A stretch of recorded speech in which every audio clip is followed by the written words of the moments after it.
1862년 여름 모스크바 근처의 한 저택에서 9살 소년이 정원을 거닐고 있었습니다. 갑자기 그는 멈춰 섰습니다. 눈앞에 한 여인이 서 있었습니다. 아름다웠지만 현실의 사람은 아니었습니다. 그녀는 빛으로 이루어진 듯했고 그녀의 눈에는 온 우주의 지혜가 담겨 있었습니다. 소년은 숨을 멈췄습니다. 그녀는 말없이 그를 바라보았고 그 시선 속에서 소년은 느꼈습니다. 사랑이 단순한 감정이 아니라 존재의 본질이며 신 그 자체라는 것을. 환상은 사라졌지만 그 경험은 평생 그를 따라다녔습니다.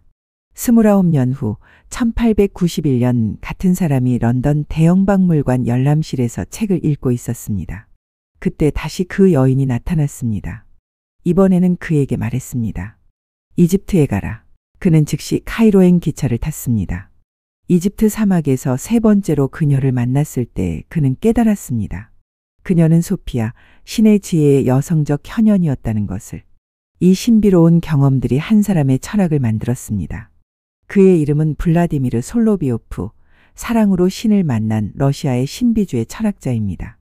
블라디미르 세르게예비치 솔로비오프는 1853년 1월 28일 모스크바에서 태어났습니다. 그의 가족은 지식인 가정이었습니다. 아버지 세르게이 솔로비오프는 러시아에서 가장 유명한 역사가 중 하나였고 모스크바 대학의 교수였습니다. 어머니는 우크라이나계로 신비주의적 성향이 있었습니다. 블라디미르는 12명의 자녀 중 5째였습니다. 그는 조용하고 사색적인 아이였습니다. 어린 시절부터 그는 책에 빠져 지냈고 철학적 질문들로 가득했습니다. 그러나 무엇보다 그를 특별하게 만든 것은 앞서 말한 그 신비로운 경험이었습니다. 9살 때 본 그 환상은 그의 인생을 결정지었습니다. 그는 평생 그 여인을 찾았고 그녀가 상징하는 의미를 이해하려 했습니다. 14살 때 솔로비오프는 무신론자가 되었습니다. 이것은 놀라운 일이었습니다. 그토록 신비로운 경험을 한 아이가 어떻게 신을 부정할 수 있었을까요? 그러나 솔로비오프는 단순한 신앙을 받아들일 수 없었습니다. 그는 의문이 많았고 교회의 형식적 신앙에 만족할 수 없었습니다. 그는 당시 러시아 젊은 지식인들 사이에서 유행하던 유물론과 실증주의에 빠져들었습니다. 그는 성상들을 창밖으로 던져버렸고 신은 없다고 선언했습니다. 그러나 이 무신론 시기는 오래가지 않았습니다. 16살이 되었을 때 그는 다시 신을 찾기 시작했습니다. 그러나 이번에는 다른 방식으로였습니다. 그는 맹목적 신앙이 아니라 이성과 신비 경험을 통합하는 신앙을 추구했습니다. 솔로비오프는 모스크바 대학에서 역사와 철학을 공부했습니다. 그는 뛰어난 학생이었고 특히 철학에서 두각을 나타냈습니다. 졸업 후 그는 성페테르부르크로 가서 신학 아카데미에 등록했습니다. 동시에 그는 석사 논문을 준비했습니다. 1874년 21살의 나이에 그는 서양 철학의 위기라는 논문으로 석사 학위를 받았습니다. 이 논문에서 그는 서양 합리주의 철학을 비판하고 전일적 지식이라는 자신의 핵심 개념을 제시했습니다. 솔로비오프는 서양 철학이 이성만을 강조하며 전체를 부분들로 나누어 버렸다고 비판했습니다. 진정한 지식은 이성뿐만 아니라 직관과 신비 경험도 포함해야 한다고 주장했습니다. 진리는 분석으로 얻어지는 것이 아니라 전체를 직관적으로 파악함으로써 얻어진다고 보았습니다. 1875년 솔로비오프는 런던으로 갔습니다. 그곳에서 그는 대형박물관에서 중세 신비주의, 영지주의, 카발라 등을 연구했습니다. 그는 특히 야콥 베메와 다른 신비주의자들에게 깊은 영향을 받았습니다. 런던에서 그는 두 번째 환상을 보았습니다. 다시 그 여인 소피아가 나타나 그에게 이집트로 가라고 말했습니다. 솔로비오프는 즉시 카이로로 향했습니다. 카이로에서 그는 사막으로 나갔습니다. 밤의 사막 한가운데서 그는 세 번째이자 가장 강렬한 환상을 경험했습니다. 그는 나중에 이것을 시로 표현했습니다. 온 세상이 아름다움으로 빛났다. 나는 그녀를 보았다.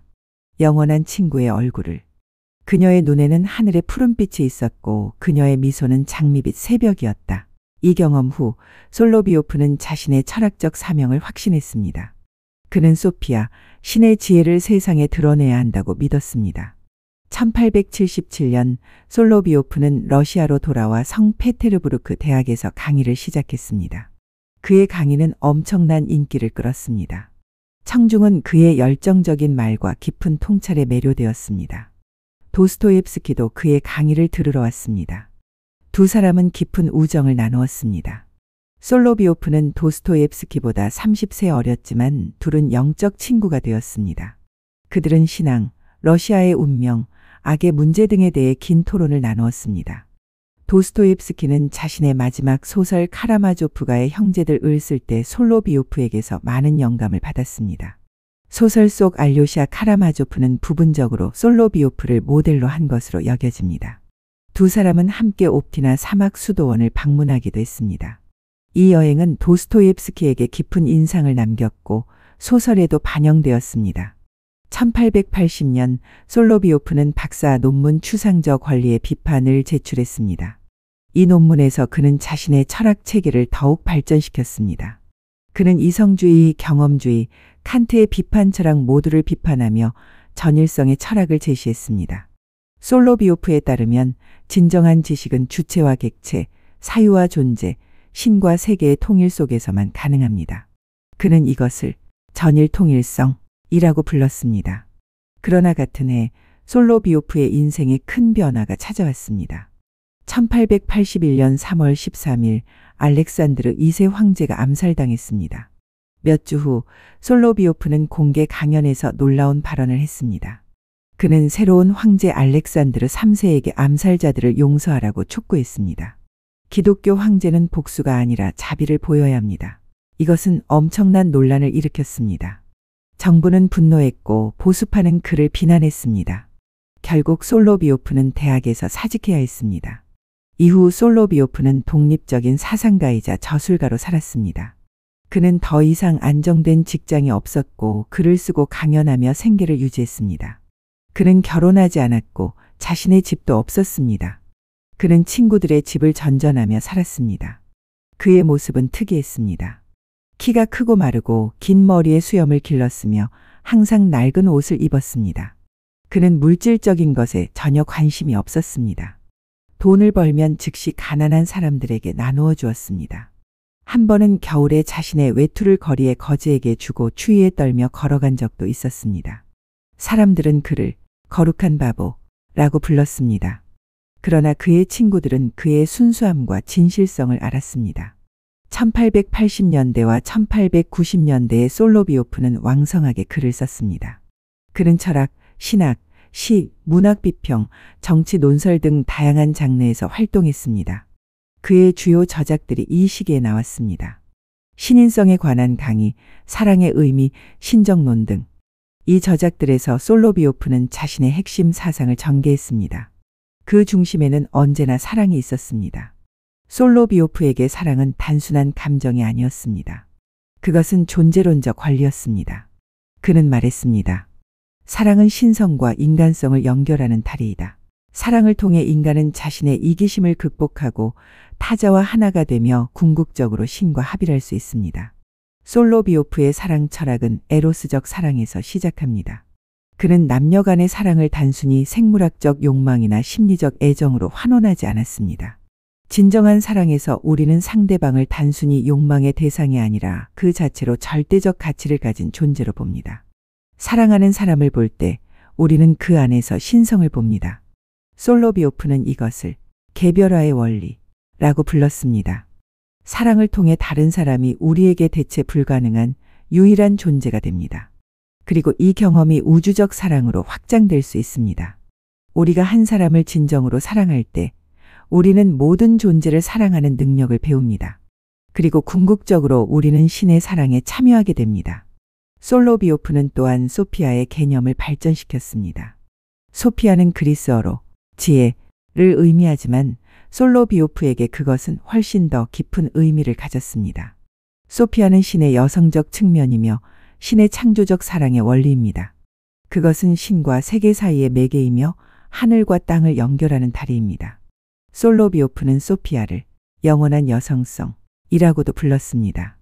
그는 소피아가 세계의 영혼이며 모든 창조의 목적이라고 보았습니다. 신은 소피아를 통해 세계를 창조했고 세계는 소피아를 통해 신과 재결합해야 합니다. 이것은 매우 복잡하고 신비로운 개념이지만 솔로비오프에게 그것은 자신의 환상 경험에 기반한 살아있는 현실이었습니다. 솔로비오프의 신학은 정통 러시아 정교회와 갈등을 빚었습니다. 그는 동방 정교회와 로마 가톨릭의 통일을 주장했습니다. 그는 기독교의 분열이 역사적 비극이며 교회가 다시 하나가 되어야 한다고 믿었습니다. 이것은 당시로서는 매우 급진적인 생각이었습니다. 러시아 정교회는 가톨릭을 이단으로 여겼고 서방 교회와의 통일은 상상할 수 없는 일이었습니다. 그러나 솔로비오프는 포기하지 않았습니다. 그는 심지어 1896년에 가톨릭 신부 앞에서 신앙 고백을 하고 가톨릭에 입교했습니다. 물론 그는 자신을 러시아 정교회에서 떠난 것으로 생각하지 않았습니다.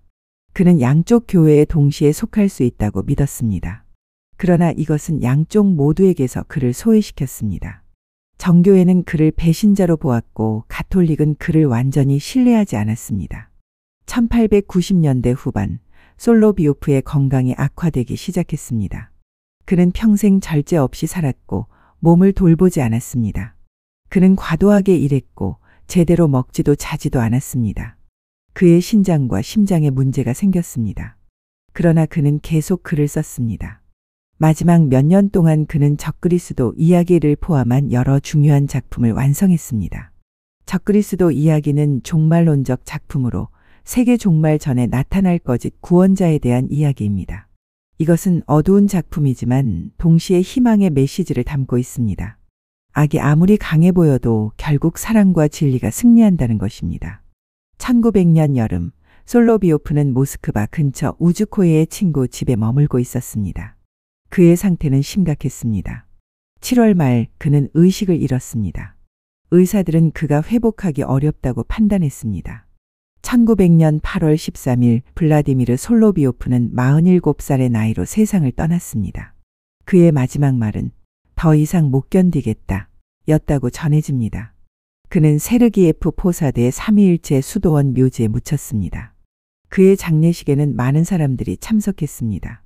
그를 이해하지 못했던 사람들조차 그의 순수함과 헌신을 존경했습니다. 솔로비오프는 짧은 생애를 살았지만 그의 영향은 컸습니다. 그는 러시아 사상사에서 독특한 위치를 차지합니다. 그는 러시아 철학을 서양 철학과 대화하게 만들었고 동시에 러시아의 독특한 영적 전통을 보존했습니다. 그는 이성과 신앙, 철학과 신학, 동방과 서방을 통합하려 했습니다. 그의 제자들과 추종자들은 러시아 종교 철학이라는 독특한 전통을 만들어냈습니다. 세르게이 불가코프, 파벨 플로렌스키, 니콜라이 베르디아예프 등은 모두 솔로비오프의 영향을 받았습니다. 그의 소피아 신학은 논란의 여지가 있었지만 20세기 러시아 신학에 깊은 영향을 미쳤습니다.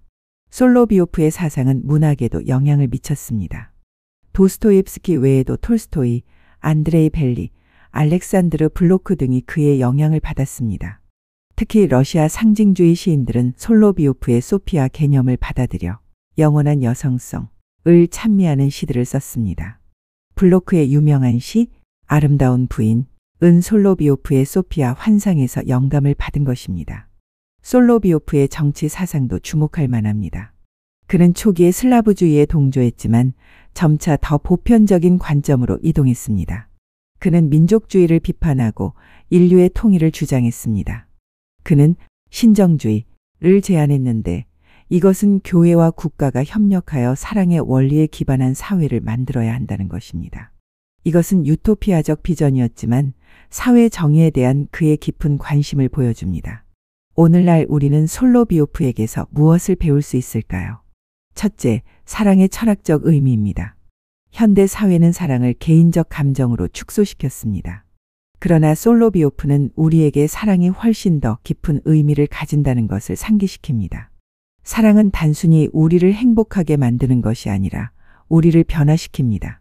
사랑을 통해 우리는 이기심을 극복하고 타자와 진정으로 하나가 되며 더 높은 현실에 참여할 수 있습니다. 둘째, 통합의 비전입니다.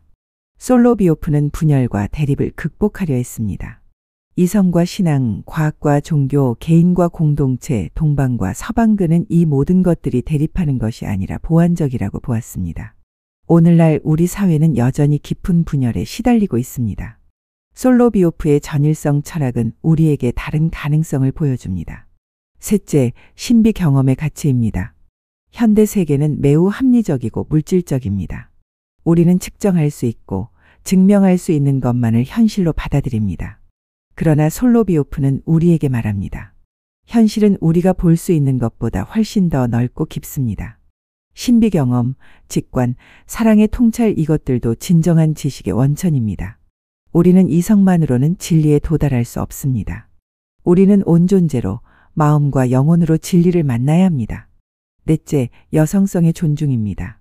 솔로비오프의 소피아 신학은 신성의 여성적 측면을 강조합니다. 전통적으로 서양 신학은 신을 남성적 용어로만 이해했습니다. 아버지, 왕, 주님. 그러나 솔로비오프는 신 안에 여성적 권리도 있다고 주장했습니다. 부드러움, 포용, 양육, 지혜. 이것은 오늘날의 페미니스트 신학의 선구적이었습니다. 그러나 솔로비오프를 비판 없이 받아들일 수는 없습니다. 그의 사상에는 문제점들도 있습니다. 그의 소피아 신학은 모호하고 때로는 이단적으로 보입니다. 그의 정치적 비전은 비현실적이고 권위주의적 요소를 포함합니다. 그의 교회 통일 노력은 양쪽 전통의 깊은 차이를 과소평가했습니다. 그의 개인적 삶도 때로는 불안정했고 그의 신비 경험은 검증할 수 없습니다. 그러나 이 모든 한계에도 불구하고 솔로비오프는 우리에게 중요한 무언가를 제공합니다. 그것은 사랑을 통한 구원의 비전입니다. 솔로비오프는 세상이 사랑으로만 구원될 수 있다고 믿었습니다. 이것은 순진한 낭만주의가 아닙니다. 그것은 깊은 신학적, 철학적 통찰에 기반한 확신입니다. 오늘 밤 당신이 사랑하는 사람을 생각해 보십시오. 그 사람을 단순히 당신을 행복하게 만드는 사람으로만 보지 마십시오. 솔로비오프가 말했듯이 그 사람 안에서 신성을 보십시오. 그 사람의 유일무이함을, 그 사람의 절대적 가치를 인정하십시오. 그리고 그 사랑을 확장하십시오. 한 사람을 진정으로 사랑하는 것에서 시작하여 모든 존재를 사랑하는 것으로 나아가십시오. 이것이 솔로비오프가 말한 길입니다. 쉽지 않은 길입니다. 그것은 자기를 비우는 것을 요구합니다. 그것은 이기심을 극복하는 것을 요구합니다. 그러나 솔로비오프는 약속합니다.